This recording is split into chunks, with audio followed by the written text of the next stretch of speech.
बहादुर शाह जफर का इतिहास। बहादुर शाह जफर भारत के अंतिम मुगल सम्राट थे। उनका पूरा नाम अबू जफर सिराजुद्दीन मोहम्मद बहादुर शाह जफर।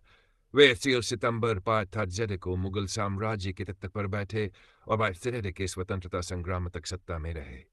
शासनकाल और चुनौतियां। बहादुर शाह जफर का शासनकाल नाम मात्र का था, क्योंकि उस समय भारत पर अंग्रेजों का प्रभाव बहुत बढ़ चुका था। मुगल साम्राज्य केवल दिल्ली और आसपास के कुछ इलाकों तक ही सीमित रह गया था। प्रशासनिक और सैनिक शक्ति पूरी तरह अंग्रेजों के हाथ में थी। फिजती की क्रांति और उनकी भूमिका।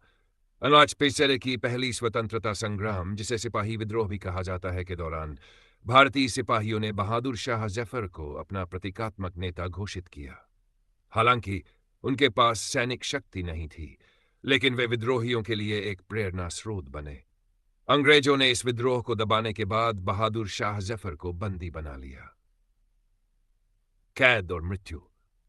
अंग्रेजों ने ईद के विद्रोह को कुचलने के बाद बहादुर शाह जफर को गिरफ्तार कर लिया और उनके परिवार के कई सदस्यों को मार दिया।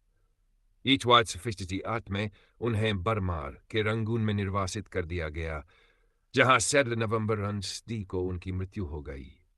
साहित्य और काव्य प्रतिभा। बहादुर शाह जफर एक संवेदनशील कवि भी थे। उनकी गजलें और कविताएं आज भी प्रसिद्ध है।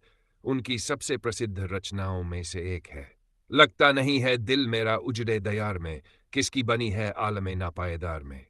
उनकी शायरी में देशभक्ति, दर्द और वेदना की झलक मिलती है।